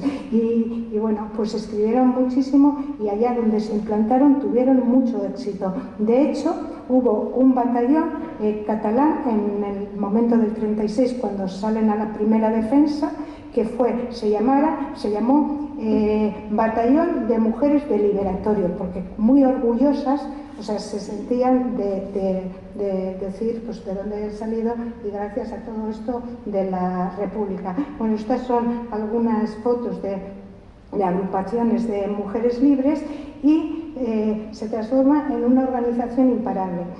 Hay datos y prensa de agosto del 37. En agosto del 37 se reúnen en Valencia para hacer la confederación de todas las agrupaciones, la Federación de Mujeres Libres. Pero fijaros, en el año 37 ha caído el Frente Norte, Bilbao, o sea, todo el Frente Norte ha caído, Andalucía ya estaba caída, todo. En el año 37 solo está Madrid con su corredor hacia Valencia, Alicante para arriba, todo el Mediterráneo y una parte de Aragón, otra parte ya ha caído. O sea, en toda esa parte tan pequeña que es entonces la República, Galicia, Navarra, todo eso, o sea, era ya zona nacional, se reúnen 137 agrupaciones con 28.000 militantes inscritas. Decidme dónde ha habido un partido comunista, o sea, comunista feminista en plena guerra, o sea, con ese nivel de inscripción, y cuando las ves trabajar, esa inscripción no es yo me inscribo y te pago cuota y nos reunimos de vez en cuando. Esa inscripción es militancia pura y dura, donde te toca colectivizar fábricas, te toca colectivizar campo, te toca misiones pedagógicas, escuelas con niños, y se distribuyen todas. O sea, hay todo un frente que lo están cubriendo y se están moviendo, es como misioneras, por de alguna forma, pero de la revolución. Ellas siempre lo dicen, de la revolución social. Bueno, llegaron a trabajar de una forma tan, o sea, tan impresionante que la Generalitat les entregó la gestión de todo el transporte catalán. Y eso significaba que Mujeres Libres llevaban desde tranvías, trenes, metros, autobuses, llevaban sus reparaciones, su mecánica, llevaban su ordenación de tráfico, llevaban todos. En la última etapa, además, que los hombres iban hacia allí, les da eso, les da la gestión de la sanidad. Esa ya se la había dado Montseny, que fue ministra de Sanidad, se la dio a una médico luego la veremos, de la Organización de Mujeres Libres. O sea, hay un montón de áreas. Las grandes fábricas, llevan una fábrica con 4.000 trabajadores en Barcelona que hacen exclusivamente armas, y lo están gestionando toda la fábrica, dirigiendo y todo ellas. O sea, estamos hablando no de escribir revistas, no, estamos hablando de que sin ellas la guerra no hubiera durado 3 años. Bueno, para decir lo que eran 28.000, aquí veis que en el 36 todo el Partido Comunista tenía 3.500 militantes. Bueno, el trabajo asalariado y no asalariado lo plantearon muy bien. Es que estamos con un discurso que es que hoy no le llegan a la suela del zapato, cogen todos los términos, pero mucho más allá, porque están poniendo responsables, porque están haciendo realmente guerra de poder y de clase.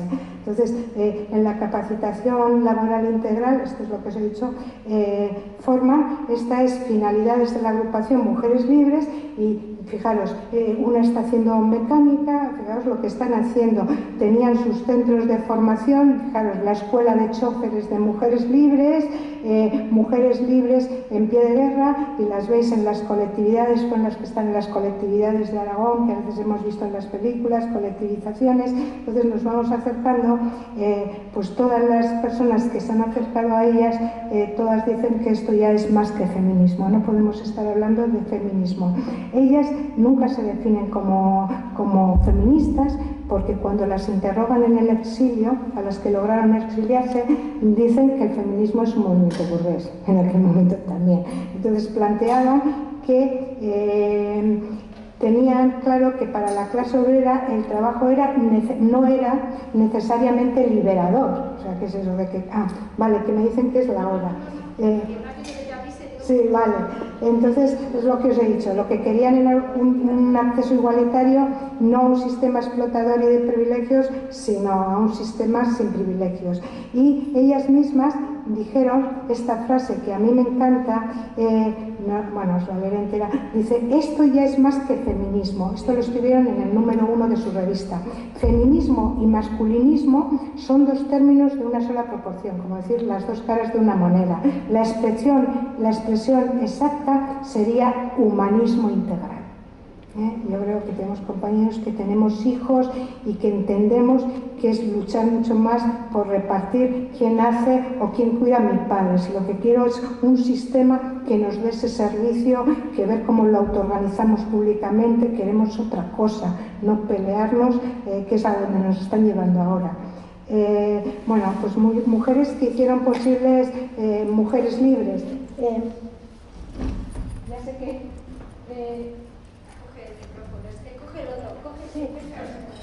Bueno, pues yo quería señalar un poco, la que está en amarillo es Lucía Sánchez Saornil, la poetisa. Esta mujer desde los 13 años fue trabajadora de Telefónica y es un poco la cabeza, la grande. La de arriba es la médico Amparo, una gran médico, tuvo muchos cargos institucionales y trabajó mano a mano con Isaac Puente, era muy amiga de Isaac Puente con todo el tema de la anticoncepción, se responsabilizó luego de muchas cosas. La de los collares es la Carmen Coma Posadas, la compañera de Lobo, la que fue luego la secretaria, pues esa foto estaba sacada cuando era secretaria de Picasso. Y aquí pues tenemos un poco todo lo que sería todo ese grupo catalán, líder total, que vienen desde Brisas Libertarias, líderes del movimiento obrero catalán. Y luego tenemos las mujeres... ¡Qué desastre! Bueno, las mujeres vascas en la lucha de género, clase y liberación. La de más arriba de todos es la famosa Casilda, la compañera de Liquiniano, Casilda la miliciana. Aparece en muchos libros una figura que ponen la miliciana, es muy característica, es ella y no le ponen nombre. O sea, la tenéis desarrollada en el libro. Como no me da tiempo, os voy a desarrollar. Bueno, Trinidad Urien era la responsable de Mujeres Libres de Guipúzcoa. Se sabe que en Bilbao la sede de Mujeres Libres estaba en la Ribera 2, calle La Ribera 2, no mucho más porque cayó muy pronto, y todas estas mujeres lo que mantienen en común es que cuando cae Bilbao se pasan hacia Santander, Asturias, y nada más que cae el Frente Norte siguen incorporadas luchando por la República. De hecho, Casilda está en la comuna de San Sebastián. También cuando se hace la resistencia de San Sebastián, muy poca gente sabe que montaron la comuna de San Sebastián hasta que cayó San Sebastián. Bueno, pues ella, cuando todo cae, pasa por el Bidasoa, cruza en el sur de Francia y se incorpora por Cataluña, lo que también hace vuestra Julia Hermosilla, que es la que lleva los libros, la de Sestao. O sea, cae una cosa y siguen luchando. O sea, su entrega es hasta que se cae todo en el 39. Bueno, pues os voy a hablar de las dos que tenéis de vecinas. Julia Hermosilla, que nace en Sestao en el 16, está ya en el 34, fijaros, tiene 18 años y ya destaca moviendo armas a grupos, transportando armas en el 34 en la Revolución y ayudando a escapar a gente. Hubo grandes masacres en margen izquierda con la Revolución del 34, entonces ella ya destaca ahí y pues sigue luchando. En Cataluña trabaja con alguna de estas que os he puesto foto, con las grandes, y cuando pasa al otro lado siguen luchando, porque es que enseguida pasan de una guerra a otra, ya sabéis que pasan a la Segunda Guerra Mundial. Entonces, enseguida forman parte de la resistencia. Y otro hecho que reconoce toda la literatura francesa, por cierto, yo para documentarme en el libro he sacado muchos libros de franceses, tesis francesas, doctorales y, bueno, también tesis españolas, vascas, no he encontrado ninguna. O sea, que somos mujeres a través de tesis las que están poniendo de relieve esto. Bueno, pues las tesis francesas reconocen que la resistencia, los primeros es lo que llamaban la quinta columna, o sea, los exiliados, pero que en las primeras fases las más utilizadas eran las mujeres. ¿Por qué? Porque eran mujeres que venían totalmente bregadas de lo que os estoy contando y no esperaban en Europa ese comportamiento de las mujeres. Entonces se integran en la resistencia muy rápido, o muchos dicen que la resistencia viene se forma después de que ellos están haciendo toda una serie de labores, o sea, no se sabe quién fue antes, si la resistencia o todo este trabajo en Francia. Bueno, pues Julia Hermosilla es una de las primeras, lo tenéis en el libro, como me quedo sin tiempo, pero deciros que es la única mujer que hizo 2 atentados contra Franco, participó en 2 atentados. Hace poco en La Sexta pues hubo un programa de gente que había realizado atentados contra Franco y a nadie se le ocurrió poner a una mujer, no hubo ninguna mujer, y menos que hubiera hecho 2. Los 2 fueron en San Sebastián, el primero en el 47, en las regatas de la Concha, y en el segundo en el 60 o 62 creo, también en Ayete. Y ese es el único que hicieron en conjunto Defensa Interior, el grupo al que ella pertenecía, y ETA. Defensa Interior es un grupo armado que se forma en Francia a final de los 60 para entrar esporádicamente a hacer acciones armadas para ayudar a desestabilizar el régimen. Acciones armadas muy selectivas a grupos militares, o sea, a elementos del régimen. Y ella es la que hay como 2 áreas de acción y de entrada, una por Cataluña que está dando cobertura y otra por Euskadi que también está dando cobertura a Defensa Interior, y ella es la responsable de todo el área que entra por Euskadi. Bueno, es todo un personaje impresionante. La otra, Astrea Barrios, por hablaros de la vecina, de la Arboleda, para que veáis que había mujeres de distintos lugares. Astrea Barrios es hija de un dirigente socialista y ella forma las Juventudes Socialistas de Vizcaya. En el grupo que lo forma está Astrea Barrios. Las 2, tanto Astrea Barrios como Julia, estuvieron en el frente de Ochandiano, fueron milicianas, estudiaron en la guerra. De hecho, ella se quedó sorda por un bombardeo en Ochandio, tuvo mucho tiempo Julia Hermosilla perdido. Y Astrea Barrios también fue herida en Albertia.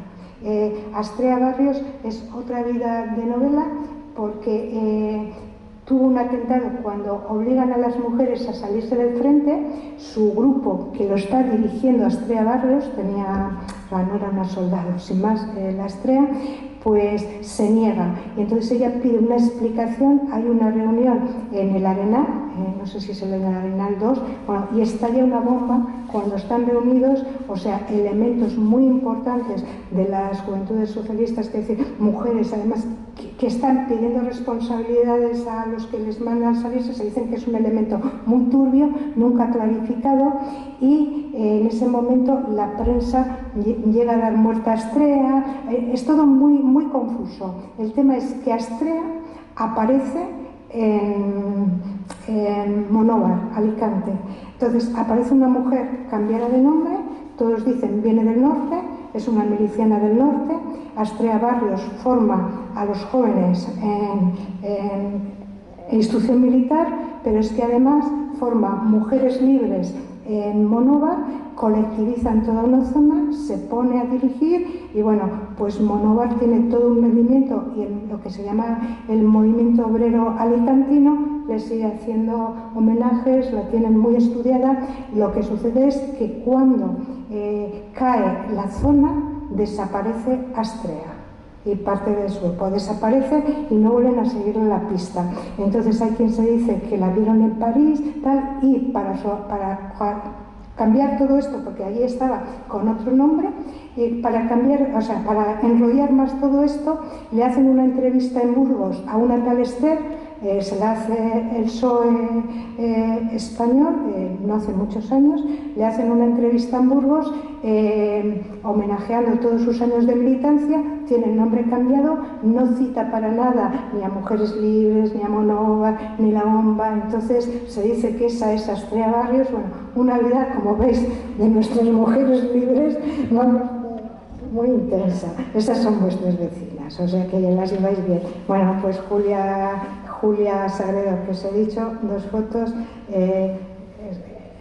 O sea, que la contaba Astrea. La última foto es del homenaje que le hizo el PSOE, que se lo hizo en 2009. O sea que reciente.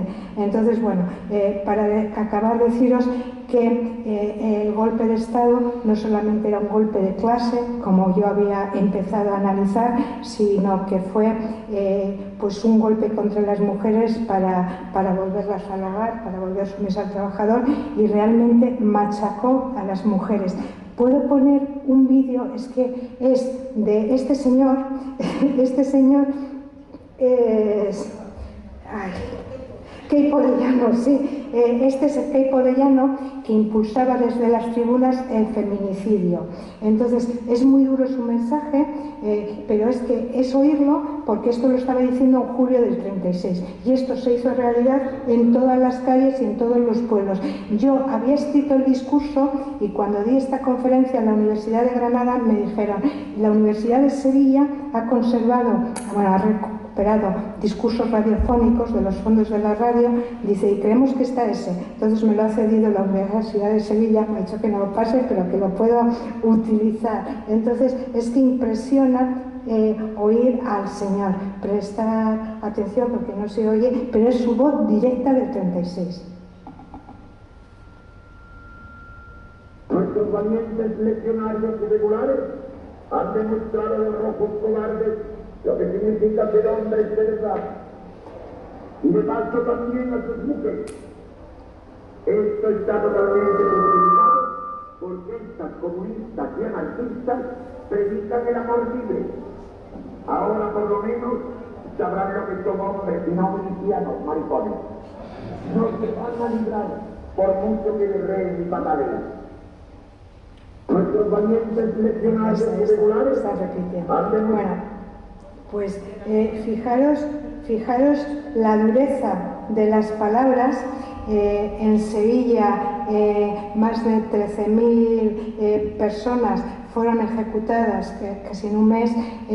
Dice la prensa extranjera que hay retazos de que era un deste de sangre, de que las mujeres yacían, pero claro, es que las mujeres no yacían porque te pegaran un tiro en la nuca, las mujeres yacían después de ser violentadas, o sea, era la tortura de género, que siempre ha tenido un plus más que a los hombres se los llevaban y los ejecutaban, las mujeres no, las mujeres les hacían pagar muy caro lo que habían intentado hacer. Entonces, fijaros, esto aparece en un periódico extranjero, es un dibujo, es un olivar andaluz, el hombre está matado ahí, con unos tíos atado, pero la mujer, fijaros cómo está. O sea, y además frente a él, ¿no? Para que lo vieran, y por ahí se va la Guardia Civil, está tranquila.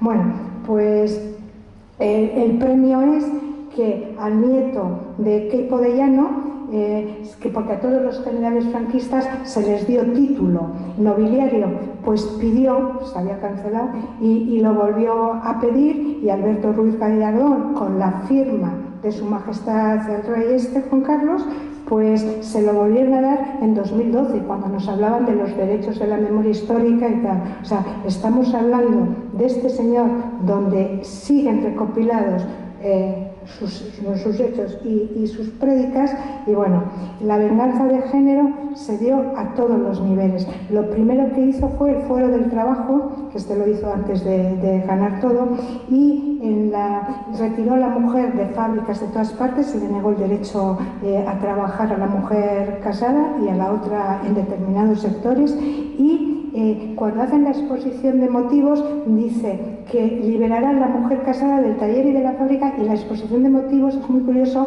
porque es que los rojos habían hecho esclavas a sus mujeres mandándolas a las fábricas, o sea, utilizaban a sus mujeres. Se consagra la minoría de edad perpetua para las mujeres porque solamente es a través del marido que pueden sacar dinero, abrir libretas, tener pasaporte, o sea, es la firma del padre o del marido. Sin esas firmas no pueden viajar, no pueden hacer nada. Esto estuvo en vigor hasta el año 75. Y por supuesto habían visto que lo que había hecho libre a las mujeres era la educación y las sacan de la educación básica. Hasta el año 70, la ley del 70 de educación, no se reconoce el derecho a las mujeres a la educación básica. Las madres podían ir a las monjas o a las escuelas, pero no estaban obligadas. O sea, si una niña no estaba escolarizada, no pasaba nada porque no tenía derecho. Y es más, en algunos centros me han contado gente de universidad que decían, está el cupo lleno con niños y como no es obligatorio, pues en los sitios duros ha pasado así. Bueno, pues una cosa sí me parece importante y es el Código Penal del 44 vuelve a el código anterior del siglo XVIII, o sea, para tratar el tema de la mujer y reincorpora el uxoricidio, lo llaman así, uxoricidio por causa de honor. Uxo es mujer, matar mujeres, uxo es mujer en griego, entonces uxoricidio es matar mujeres por causa de honor.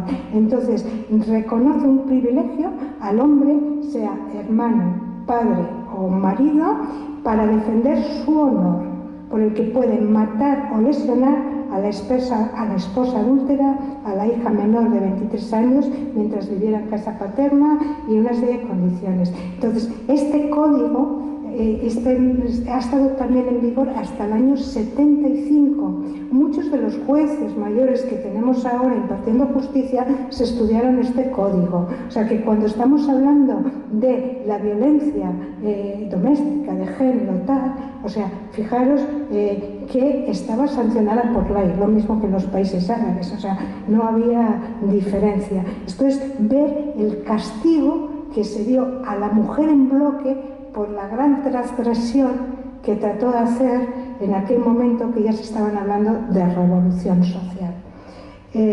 Bueno, cuando la dignidad supera el miedo, tuvieron una resistencia. Fijaros en esa foto, todo mujeres con niños. Está en la querella argentina el robo de niños españoles.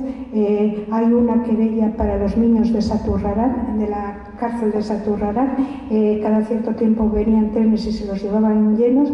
Las mujeres no solamente eran violadas constantemente, o sea, tenían que procrear. Estaba siendo un lugar, estos no son los niños que llevaban paridos antes, fijaros que chiquititos son todos y todas tienen. Bueno, el tema fue terrible porque prácticamente en todos los pueblos, y me han contado una historia real también dando esta charla de Bermeo, que os la cuento, prácticamente en todos los pueblos que había cárceles de mujeres, que al principio pues en casi todos tenían sus cárceles, sobre todo al principio de acabar, el primer momento, y algunos me dijeron que los primeros años, que duró tiempo, es que el señorito del pueblo, o sea, con el alcalde, con las fuerzas vivas, con los de la falange, se iban por la noche a hacer sus francachuelas a la cárcel. Entonces elegían a las que querían, las separaban y cuando se las devolvían a las demás mujeres, pues imaginaros en qué estado.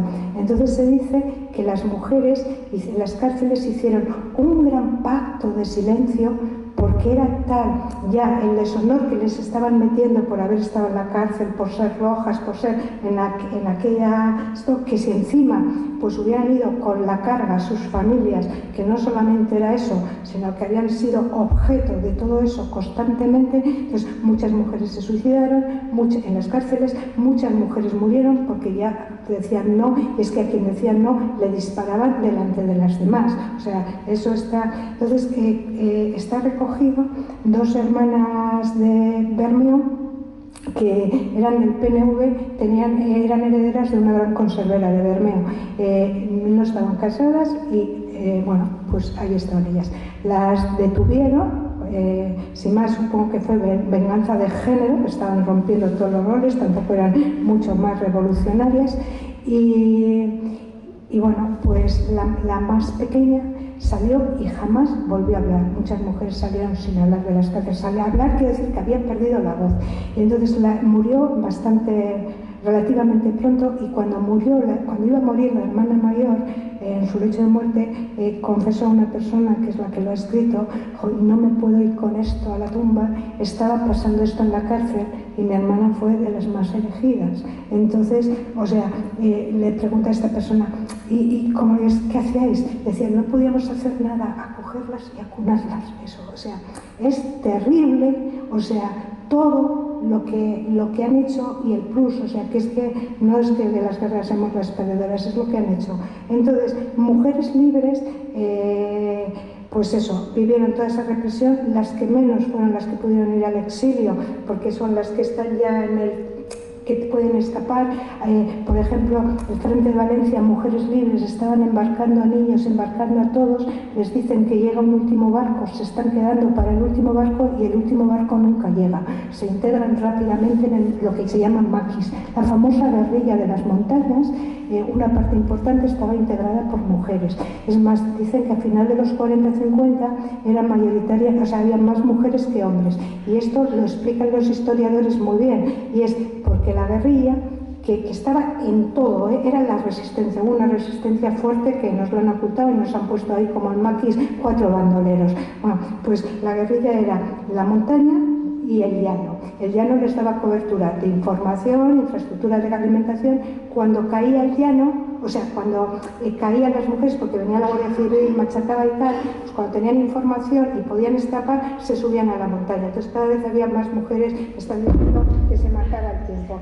Pues no os puedo contar nada más, deciros que me gusta acabar con este escrito de Anita Echeverre, una mujer de las brigadas internacionales, capitana de brigada, que escribió el libro Mi guerra en España, y dice: una vez más recordamos para saber quiénes somos, una vez más buscamos las sendas trazadas por otras para aprender de sus pasos y construir otro presente, otro futuro. Nos miramos en el espejo del tiempo sabiendo que la única lucha perdida es la que se abandona y olvida. Y bueno, pues muchas gracias a centros de memoria históricas, a grupos como vosotros que estáis luchando para que esta memoria no se pierda, y muchas gracias por dar la posibilidad de hablar de la memoria de las mujeres, que es la más ocultada. Mila esker.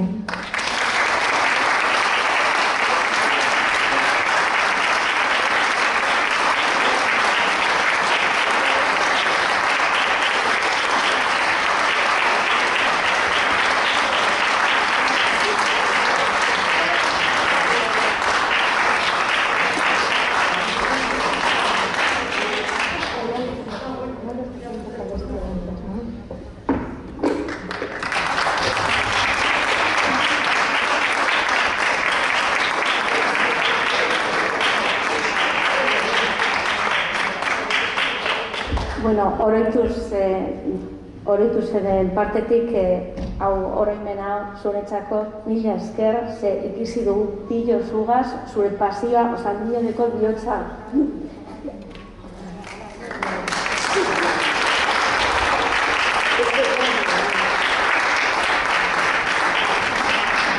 Esto es solo una pequeña aportación que podemos hacer nosotros y seguiremos peleando. Gracias, creo que nos ha transmitido su pasión y bueno, agradecer muchísimo su estancia, todo lo que nos ha dicho. Creo que ni todas las preguntas que pudiéramos hacer, bueno, pues se quedarían sin respuesta y nos ha dicho bastante.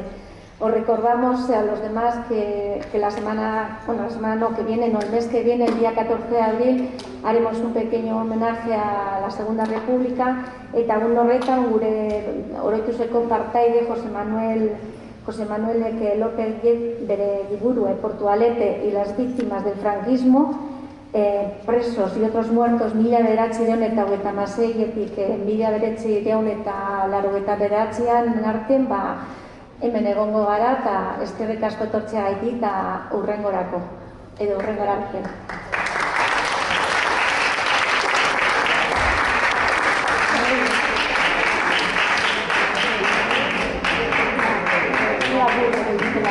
Luego,